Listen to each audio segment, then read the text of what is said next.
Matt, last weekend we finally saw the return of rugby in New Zealand for the first time since mid-March, as the Highlanders played the Chiefs and the Blues took on the Hurricanes. How much did you enjoy that? Yeah, I loved it. It was great. You could just see the people of New Zealand celebrating. Like we all would feel locked down. They were locked down hard and earlier than Europe, but they've done the right thing and they're.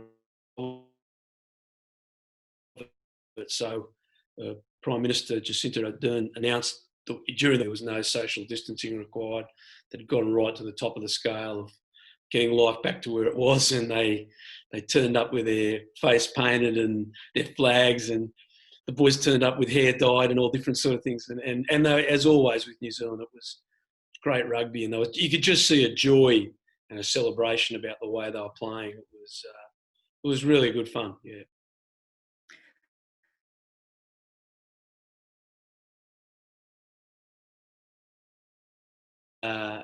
It would have been a funny household, I think, later on. But it was a real. Both the games were really open and flowing with some wonderful tries. But there was a fair bit of drama in that Highlanders game. But it was also wonderful to see the stadium full. And sometimes we've seen that beautiful indoor stadium there not quite as full as it should be when the Highlanders play, but it was absolutely packed. Some great tries, great mauling tries, plenty of drama one way or the other. You thought that Warren Gatland, the other Gatland, had it organised and won with seconds to go, and then it came out the other way. But a really exciting, thrilling game. What did you make of Paul Williams' refereeing display? He certainly was stricter at the breakdown and the offside line. Is that something you would like to see across the board in rugby going forward? Yeah, it is, Stu. I mean, there was too much whistle in both games, but I think it's a necessary evil, because what seems to be occurring is the referee with the whistle, the one on the field, is really focusing on the ruck. And he's not having to turn away and glance at the offside lines. He's mentioning it. But what is happening is the two assistant referees on the sideline are now telling him who's offside in defence. And that didn't occur before. The referees weren't taking calls of offside, generally weren't taking calls of offside from the assistant referees. So it's had a two-pronged effect. The referees are focusing on the ruck. So you saw in the Auckland Blues Wellington game, Bowden Barrett called for coming in from the side. Now, wow, it's a tough call. Technically, he was right, but they're trying to really clean that up. After the Ireland-England game was so messy, that sort of brought worldwide attention. There's some pretty dangerous play. Guys really howling in from the side, clearing out defenders, putting people's bodies in bad positions. And they decided to clean that up. And also say to players, which I've been saying for many years, get back onside behind the line. And why is that? Because it gives the attack more space. So we saw a lot of whistle, a lot of penalties. I think we might see it again for a week or two. But if the referees around the world go down this path, and I hope they do, that'll clean it up in a couple of weeks, and we'll see more space between the teams, more time for the attack, and less penalties. Concern, isn't it? Yeah, it was. It was a lot of cool, but it was the players too getting away with stuff they weren't allowed to get away with stuff they have been. For example, if one of the first lineouts in the game, the assistant referees, what we would call the old touch judges, called, I think it was Wellington, offside in defence in the lineout. So when the ball's thrown in the lineout, the defending backline's not allowed to move up until the ball comes off the line of touch. Now, that's just been a joke for years. The teams, as soon as the ball leaves the hooker's hands, the defending teams are sprinting up. And they got caught. So it was too many penalties, but I think it was too many penalties for a reason. Perhaps a little bit overzealous refereeing the attacking team at the breakdown as well. But I think that we'll get some balance in there in weeks to come. Look, I'm usually when you throw that stat at me, Stu, I'd be saying, well, that's terrible. We can't have it. There were a lot of pluses about the refereeing. I thought it will come up. For example, the referees in both games called time off at certain points of the scrum getting engaged because they were taking too long. And I think that's really good for the supporters and the spectators, because that means now that 2 minutes is taken for the scrum to form, we're getting that play back. That's been a time-wasting factor by the players and the coaches, which I think is totally wrong. So there were a lot of pluses to it. They haven't got it perfect, but it's a lot better. It's going in a direction that we need to go for the good of the attack, because defence has been winning this battle and the referees are getting it back into the balance it should be. Great. Closer to home, Matt, we have seen reports there FU are going to implement a 20% salary cut on provincial players. What do you make of this? Well, look, it's going to be very tough times for the players. But look, across the world, Stu, in rugby, it's an incredibly tough time. Here I'm talking to you from France, and the reports I'm getting is that the professional teams in the top 14 and the Pro D2, so that's a total of 32 teams, are all cutting their squads from 45 players to 32 players.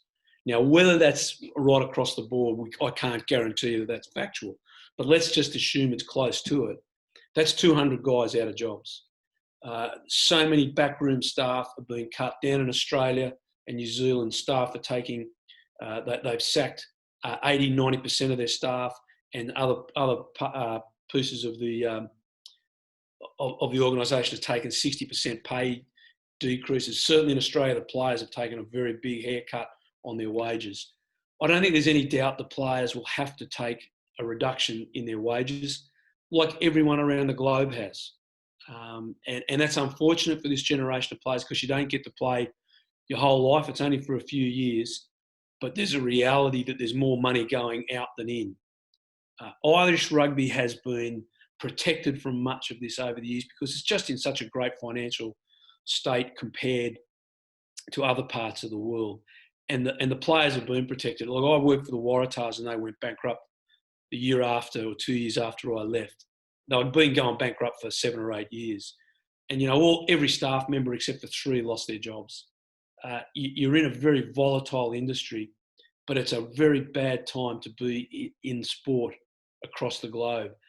And let me tell you, it's going to hit most, as always. It's the players and the staff down the bottom end. It's not the top guys, the top players or the CEOs or the head coaches that are going to wear this. It's the people further down. And I know around the world, Stu, just from my own network, there's a lot of people hurting. A lot of people lost all employment.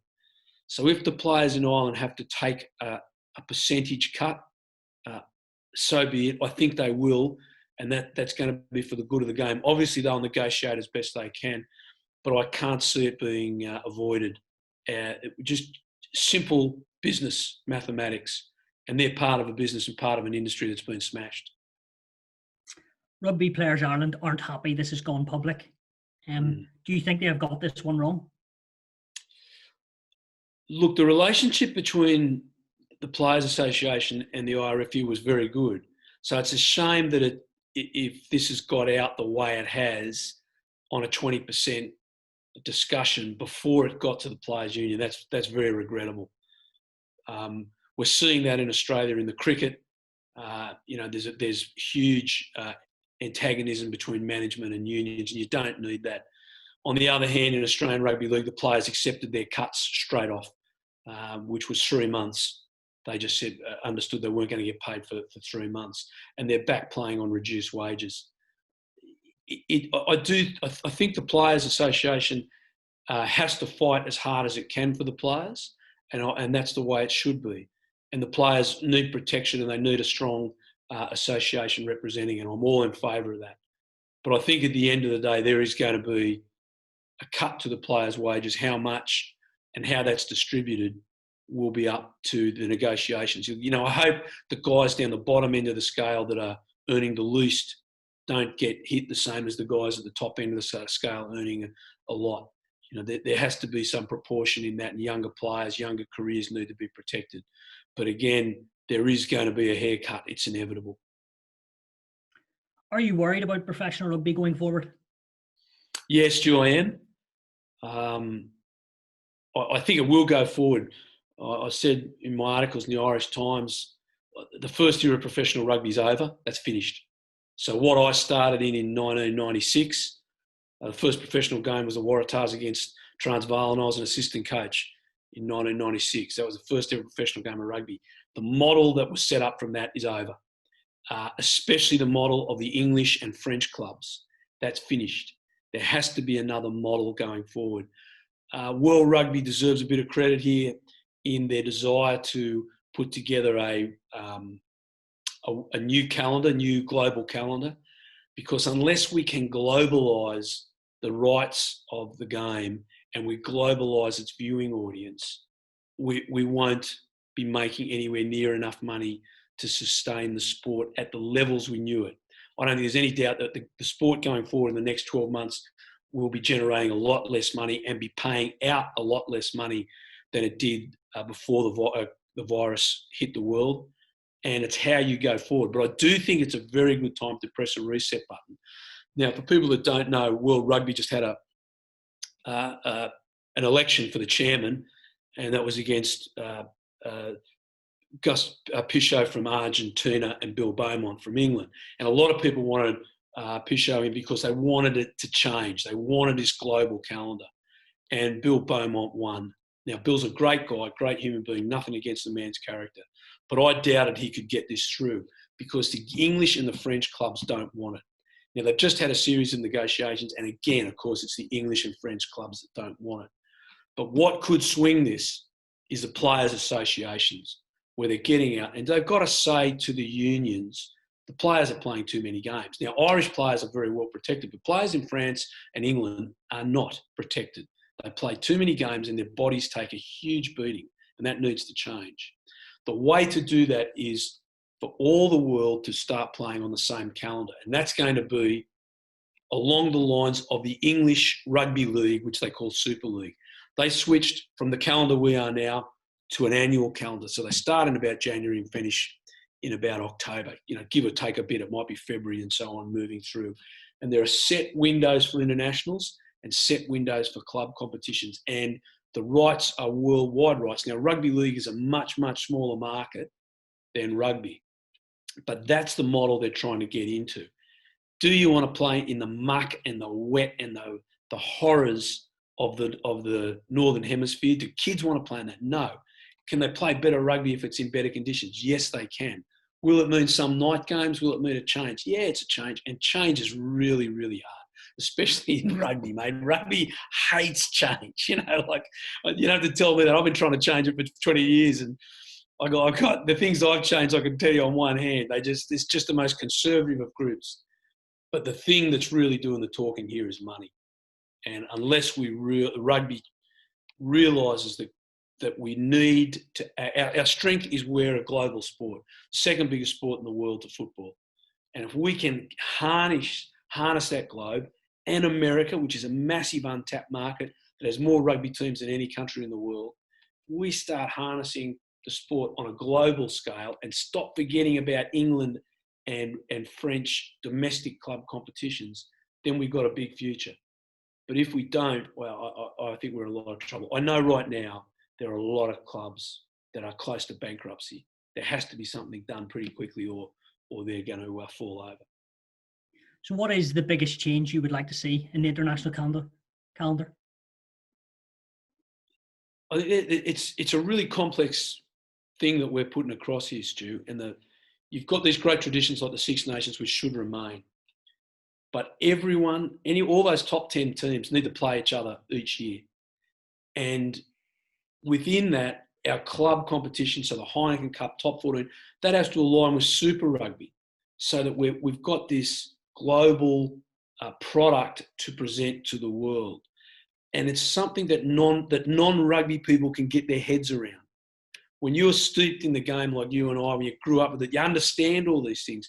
Trying to explain this to people who are new to the game, that we need to get into the game, like the Americans, they just got no concept of it. Because they've got American football, which has got their model right. They come in and start in September and finish in December. They do or January rather, for the Super Bowl. They do 5 months of really intense every week, great games, super tough games. and it's great for TV. It's all set up, and the Yanks get it. The only people who get rugby are the rugby people. Now, if you look at Australia as a test case, we're losing all the people because the games are too complex. What's the competition? We've got pools. When are we going up here? It's a hodgepodge. There's no flow to the season. So what we need is a set period, a good period of time so people can get into competitions. There's not stop-start. We're into competitions. Now we're in the Six Nations. Now we're off to the Southern Hemisphere. Now they're up here. There's a weekend off of it. Like it's all over the shop.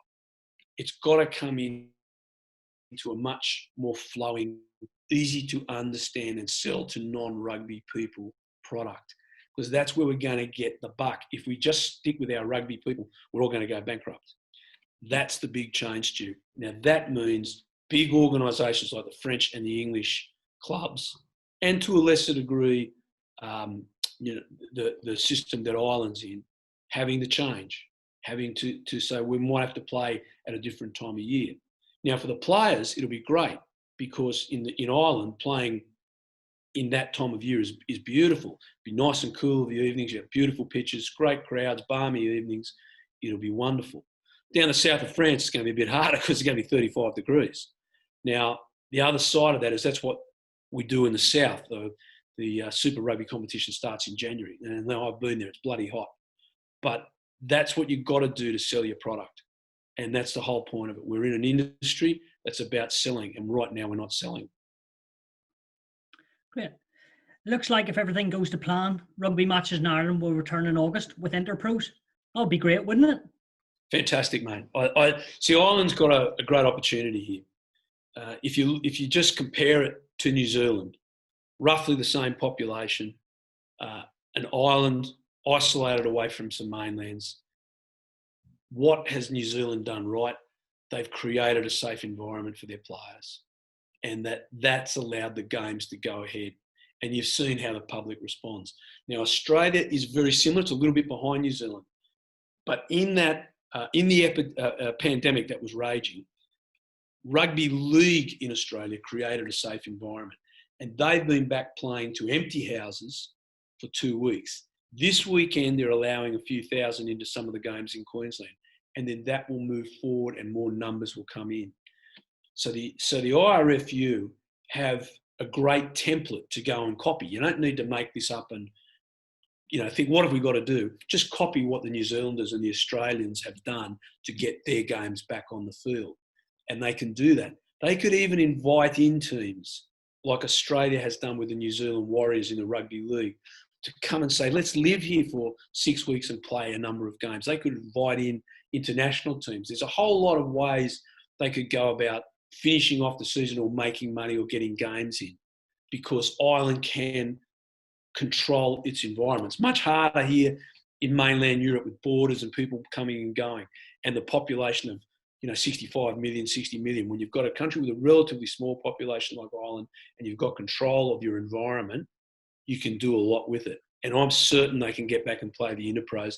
They could even start with putting the professional players back into the All-Ireland League and maybe play 5 or 6 or 8 games in an All-Ireland League, which would be a wonderful injection of money into the clubs, great for the local communities, then play an Interpro still in Ireland without having to worry about leaving the country and being infected while you're away from the country. This is going to be the big thing. The fly-in, fly-out concept of rugby in the Northern Hemisphere is going to be very, very much challenged because of the need for that virus. So for right now, England have got a 14-day isolation. If you go to Australia, now I could go back, so I'm a citizen, so normal people couldn't go, but if I go in, I've got to do 14 days. You can't fly between Australia and New Zealand right now. But when that comes up, when they open, that'll be a little area for Australia and New Zealand. Ireland have to look at that same principle and say, well, how can we do it? Can we get a travel bubble with Scotland and Wales? Is there a way we can move between the two? There's all these possibilities. And let me tell you, it takes a lot of politics.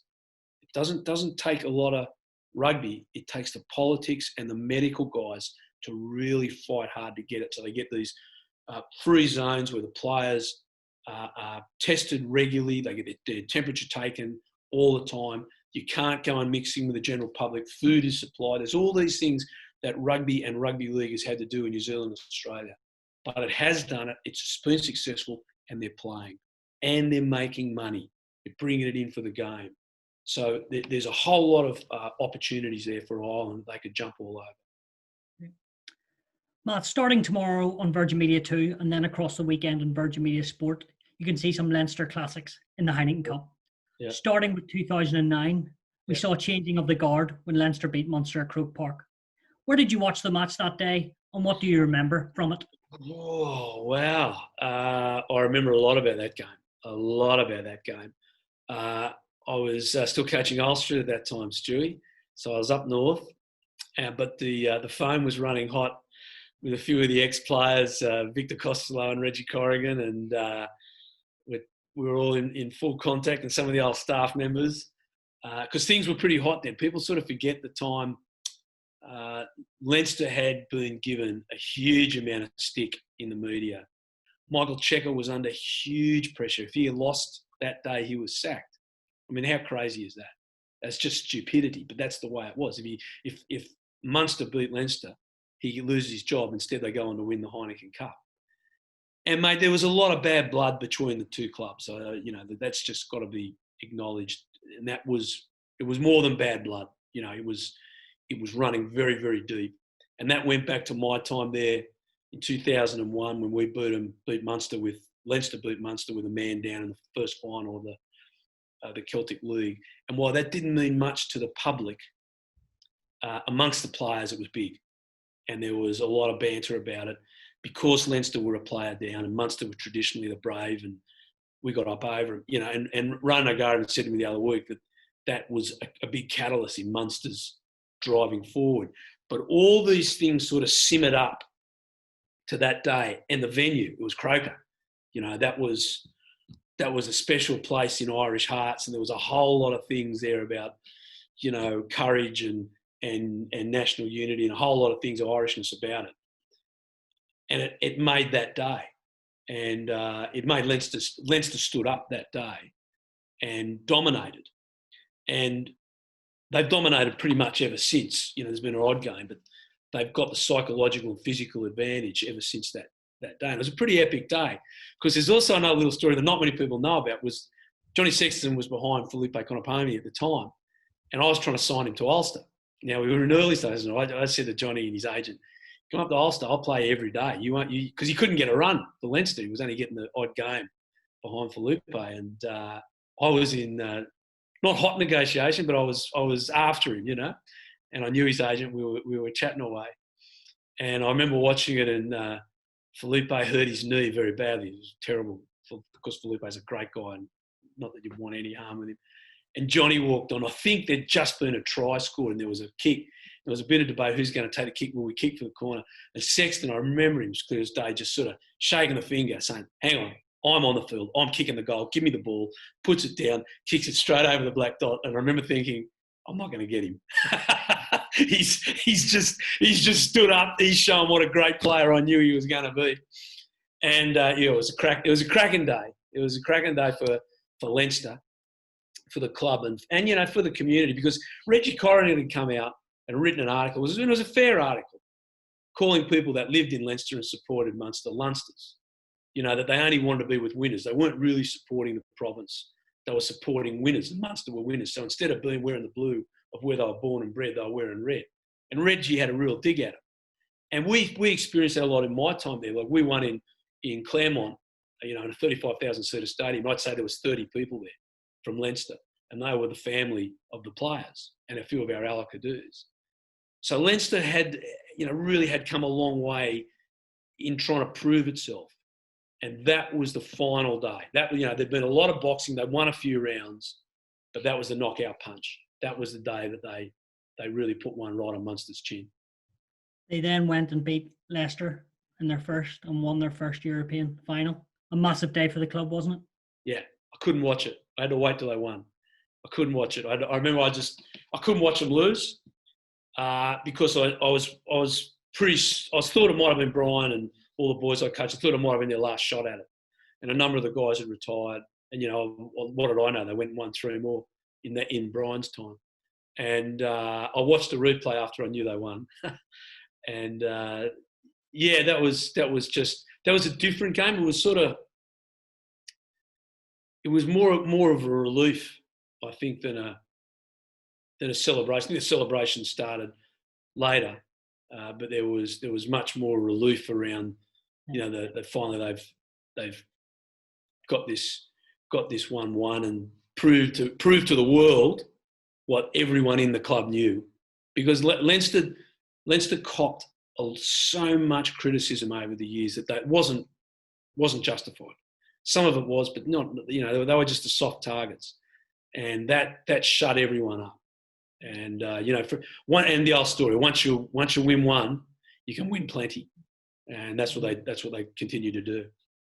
And their second win came in 2011 against Northampton, coming back from 22-6 down at half time. Johnny Sexton was incredible in that second half. Is that the best ever Heineken Cup final, do you think? Best I've seen. Yeah, best I've seen. Like, the ridiculous statement, the game of two halves, but if they were horses, you would have swabbed them, because you couldn't believe the difference in the teams in the two halves. Now, there was some shenanigans going on by Northampton. If you're watching the replay in the first half, watch the Northampton flankers at the scrum time. And what they were doing, they were breaking off their bind with the second rower, binding on the prop and breaking the Leinster props bind. So they were spinning and moving. And the referees were penalising Leinster rather than the Northampton flankers. And I was actually calling the game for a radio station with Keith Wood, and I was jumping up and down and screaming at them. Keith kept pulling me down, calm down. It was really frustrating. And you would have said at halftime Northampton for all money. And then they got their scrum right. The referee started penalising Northampton for the illegalities that they had been doing. So someone had got to the referee at halftime. And, of course, Sexton just came out and gave a masterclass. It was just a sight to behold.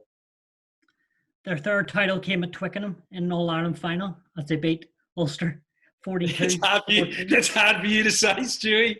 Do you think that Leinster team is better than the current one now? You're an absolute pro, Stu. You got it out, even though I could just see the pain there, mate. I could just see the pain. Look, that if we come back up, that Ulster side showed an unbelievable courage in getting to that final.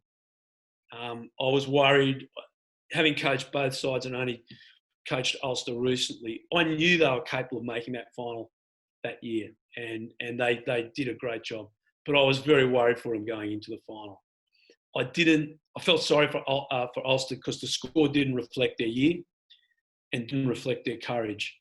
But it was just a reflection of Leinster changing gears and finally believing in themselves, being comfortable in finals. It was a discussion I had with Leo a few years ago when he was still playing, actually around that time, and how that Leinster, through the decade or more that Leo played, finals had become something that they expected and were used to and felt they were comfortable in that zone. And it was a very astute observation by Leo, which tells you why he's such a great coach now. He had observed it about his own teammates and his own team, and they were just in the zone that day. No one was going to stop them. And it was, Stewie, it was unfortunate it was Ulster. In 2018, they beat Racing. Leo Cullen, the first person to win it as a player and a coach. That's pretty impressive, isn't it? And that was their fourth title. Very impressive. I was there that day in Bilbao in that beautiful stadium. The rain probably evened things out a little bit more than was comfortable for Leinster, and Racing could have got up with that game for sure. I think if you're watching, look for an error by Teddy Thomas quite late in the game. And I was doing radio again that day, and I actually said just before it, some poor guy's going to make an error here that he's going to regret the rest of his life. And it was Teddy Thomas. He didn't clear the ball from his own 22, and that led to points that, in the end, Leinster won that line out and got a penalty. And Isinasu kicked the penalty from memory. And that pretty much proved the difference, even though in the very last play of the game, it could have gone with a drop goal to Racing, but it didn't. And Leo's richly deserved. I don't think Leo Cullen gets anywhere near the credit he deserves. What he's done as a coach is quite extraordinary. His record of wins and making finals is extraordinary. Yet at Cross Island, I don't know why, he just does not seem to be given the recognition that he's earned. It's not just an opinion.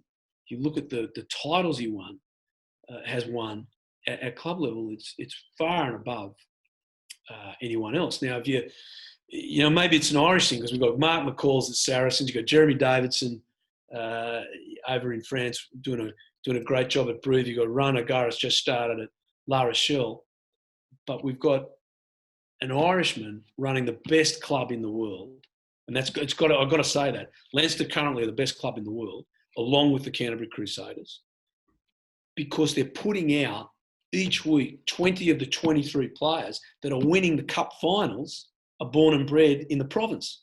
I mean, that's phenomenal. And everyone around the world should be copying it, and very few are. The only one that are trying to copy it, to their credit, is Toulouse. And Leo has been part of that. So I coached Leo in 1999. He had a few years away at Leicester, which did him good because he learned a lot about a great organisation like Leicester. But since 99 to now, Leo's been part of that. And he's got this intergenerational knowledge that he brings to the club. And that is, you look at the dynasties. What is the thing about dynasties around the world in sport, be it Manchester United, New England Patriots, San Francisco 49ers? We all just watched the great documentary, The Last Dance. What is it that these great dynasties have? It is longevity of senior staff. And Leinster have had a CEO and a personality like Leo in their leadership for 20 years. And that's a big part of it. And he needs to be acknowledged for that. I mean, if anyone suggests that he is not going to be the next Irish coach, or maybe the next one after that, because I hope Leo stays at Leinster, because after he finishes Ireland, he'll have to leave, and I don't want him to leave. I want him to stay in Ireland for a lot longer. I mean, they're mad. And people should start acknowledging that. Give Stuart his great credit and the other staff there great credit, and they deserve great credit. But the boss has put that together, and Leo's the boss. And they're going to keep winning. This year, if they had played Saracens last March before the virus hit, I think Saracens might have done it. Saracens were the only team better than them. But this Saracens side now, they're not as good. And I think Leinster right now would, if they play that quarter final again, which they're trying to do, I think Leinster will do them well. Finally, looking back, did you think from the time you were at Leinster that they would have won so many trophies and become one of the best teams in Europe now? Yes, undoubtedly.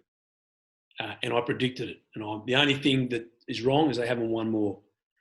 There was a few years after I left, they lost their way for a number of reasons, players and coaches for a number of reasons. And then another stage after that 2011-12 era, they lost their way for a few years till Leo came in. But I had no doubt. I said it and I got laughed at. In 2002, I said, I think Leinster will win a Heineken Cup within the next 2 or 3 years. And people laughed at me. It took more than 3 years, but I had absolutely no doubt. Look, the talent that was there was undeniable. What they didn't have, they weren't professional. They didn't know how to train hard. They didn't know how to push themselves to do the hard work that was required to win. And really that didn't come to the fore till the end of Michael Checker's time. So that last 15 months of Michael Checker's time, that they really started working to the level required to be great professionals. Because they had to learn. They didn't know. In my time there, they weren't anywhere near it. They weren't working hard enough. Their diets weren't right. They were out partying too much. And we didn't have enough games. And they were young. They're only 22, 21. And Gordon Darcy was still in his teens when I got there. By the time Joe Schmidt turns up, here you've got this unbelievably talented group that have recruited really well with players like Rocky Elson and these guys that had been in the system, Issa Nasiwa and so on coming into the group. And you had Joe Schmidt, who was a great coach. So all these things merged into the right coach, the players with the right experience, the right time. They were going to be great. And now they've got this phenomenal academy that's pumping the good kids through so they can rest players, they can do it.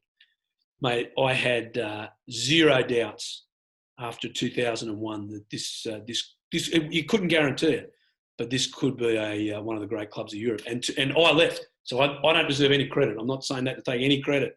Because every time I talk about Leinster, people say, "Oh, you're trying to get in on this." I was gone. I was out the door. The people who remain deserve the credit, all the credit. I just enjoy watching it. It's been great fun. Great. Thanks very much, Matt. Pleasure, Stu.